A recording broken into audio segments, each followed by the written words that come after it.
For this part of the conversation to a close, Harry, would any of those fighters be candidates for you?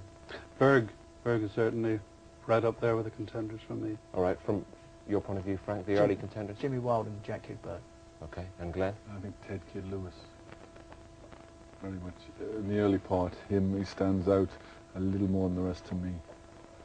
All right, so that draws things together from the early years of this century. One or two candidates put forward by our team here. I have to say they've been pretty cruel on the bigger men from the bigger weight divisions, but the lighter weights have certainly had a shout already. We'll see you again in just a moment. Bye for now. Hello again. We've taken a stroll through the early years of this century of British boxing history in the company of Frank Warren, Glenn McCrory and Harry Mullen. And Harry, we got as far as the outbreak of the Second World War, but in that period leading up to the war, there was a flyweight champion in this country, Benny Lynch. Does he deserve to be in contention here as we try to pick the best British boxer of all time? Lynch certainly does. I mean, Lynch is one of those rare fighters from that era that you can see would live with the best that we've got to offer in the modern era.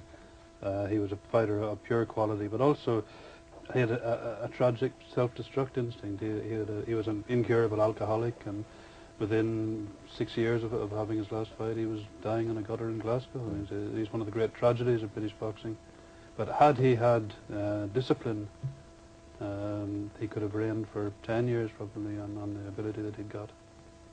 So boxing in the professional sense didn't provide him with a lifestyle that he could escape from the problems. He was dragged down by his problems. No, he couldn't escape. That's the old thing of taking the man out of the ghetto, but not the ghetto out of the man. Well, in Benny's case, it was the Gorbals. You know, he was drawn back into the Gorbals and couldn't escape them. Frank, I know this is a subject close to your heart. It's the best thing about this game, surely, is when you see a man given opportunities that he would not otherwise get through boxing and actually making something of his life. That's right. I mean, it happens to the lucky few. Some of them just can't handle the fame, though. And Benny Lynch was one of those guys, which was, as Harry was saying, it's a terrible tragedy for British boxing and indeed for himself. But he's got to go down as being one of the greats. I mean, you've got to remember him for his boxing, not for his shortcomings or his failings as a person. What about him as a box office attraction in the 30s? Was he a true star? He was a true star, and he was. They'd done great business with him in those days. He was a great attraction. So when he fought Peter Kane, he drew something like 50,000 people to a football ground in Glasgow. So unimaginable that flyweights could draw that kind of gate nowadays. Yes, I suppose there's no chance. Unless you've got somebody who keeps it under wraps. I'll tell you about him later. Glenn, when you look back to this era of boxing, are you glad you were a fighter in the 1980s and 90s rather than in the hungry 20s and 30s? I think it would have been a far more exciting time, and also it was a time when, because the TV wasn't there, you could also lose, and it wasn't brought up and thrown in your face all the time, so you could have your little loss in some little town and then you could just get back onto your business, where now you're very much underneath the glamour and the light, and there's so much more pressure on you if you lose, and almost everybody TV writes you off if there's a loss, where it was so different then. You could just get on with it. You get lost in one town, then you're back fighting the next one. It didn't really make no difference. So along the line, your greatness would tell. There's a good point that, because I mean, we're talking about Benny Lynch. There were 32 fights Benny had which he didn't win. He lost 15 and drew 17. But they were all part of his learning process, and just because he lost the odd fight, nobody said, oh, he's finished. I mean, where, God forbid, Naz Ahmed to get beaten in a fight, the public would be saying the guy's finished and he can't fight and so on, which is rubbish. I mean, a loss is just part of the routine learning experience of a fighter, which the pressures and the publicity that modern fighters have to cope with doesn't allow them to have. But it was routine in Benny Lynch's day. Harry, in the eyes of many good judges, I don't know if you'd concur with this, Sugar Ray Robinson was perhaps certainly a serious candidate for finest pound-for-pound boxer in the world ever. But one of Britain's stars of the 40s and 50s actually beat him.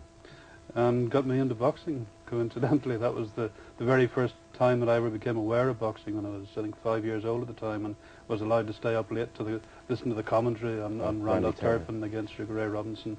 I mean, that fight, it's hard to grasp at this distance the impact that it had on Britain. I mean, we were just coming out of the Second World War, and it was a very grey, depressed, gloomy sort of time. And then Robinson turned up with an entourage of, I don't know, 25 or something, and a pink Cadillac and a barber and the whole thing. I mean, a dwarf, he brought fun to the sport. A tame dwarf. Yeah, a tame dwarf. And, What a wild.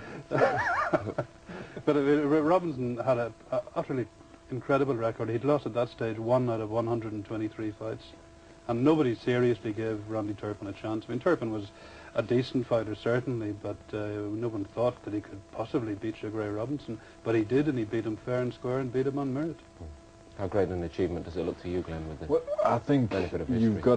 got to put that upon one of the great achievements that there was in boxing, because Sugar Ray Robinson, you know, almost to a man, will go down as one of the greatest fighters of all time. And he almost did it a second time. He did it a first time at home, where you maybe thought that Robinson had his entourage and came in there and wasn't particularly serious, and was fighting here, there, and everywhere, and so there could be an excuse that Robinson wasn't right up for it. But the second time, Robinson had went back, he prepared, he got straight back home, and he wanted to win so much. And Turpin was giving him a real go until Robinson produced a tremendous flurry. Turpin had him cut and in terrible bother, until Robinson came out and showed what made him probably the greatest fighter of all time. Was that his finest hour, Frank?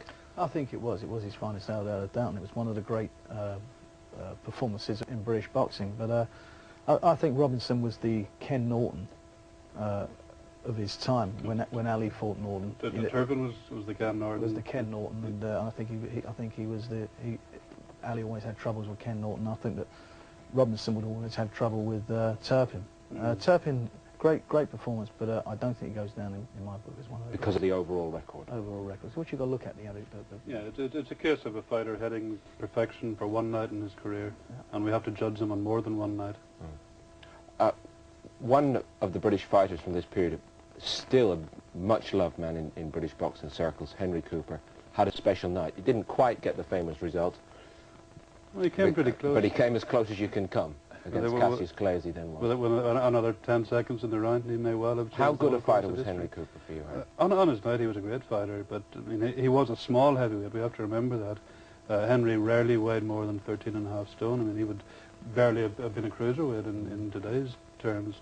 And he was found wanting at top level. I mean, he lost to quite a lot of fairly second division Americans. I mean, people like Roger Richer and Amos Johnson, and guys that you wouldn't expect, with people that aren't even remembered nowadays, did beat Cooper. So he was a great fighter by British standards and even by European standards, but he fell short at world level.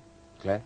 Yes, I think you've got to agree with that, because of the boxers that beat him. He had a wonderful night, and he'll be remembered for that, and he was a great ambassador. But I think if we look at world level, we've got to sort of rule Henry out of this list. He was great for British boxing. The point Harry makes about him being a small heavyweight, at the time, Cassius Clay was the Olympic light heavyweight champion. He wasn't a big guy when he fought Cooper. I don't think there was a big weight difference.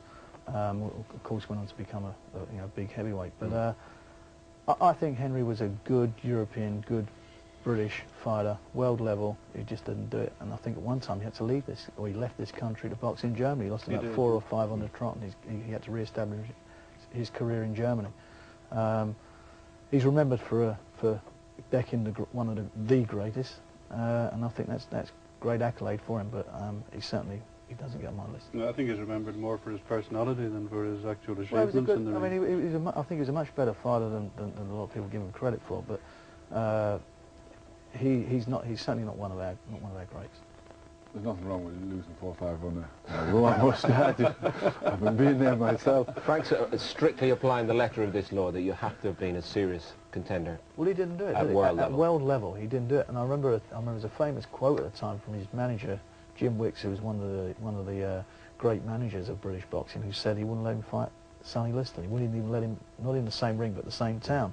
And if you're going to be a champion, you've got to fight the best. And they kept him away from Sonny Liston. And I think that must be remembered. Few weight differences, weight classes different, but how about Dave Charnley from a similar period? I think Dave Charnley is, Ernie Fossey, who's my matchmaker, rates him as the best British fighter since the war. Unfortunately, Dave never won a title. I never see Dave fight, and but again, he was and has a reputation of being a great fighter, but didn't do it when it came to world level. Well, I think he was unfortunate to be a contemporary of Joe Brown, who was one of the best lightweight champions, world lightweight champions of all time. And Charnley, in the opinion of a lot of ringsiders, did enough to beat him in London in their second fight. He was stopped in cuts the first time, but the second fight, a lot of people believed that Charnley did enough to get the verdict. It went Brown's way, but and Charnley, for me, was one of the great. I wouldn't dispute Ernie Fossey's assessment at all. One of the great post-war British fighters. How difficult was it at that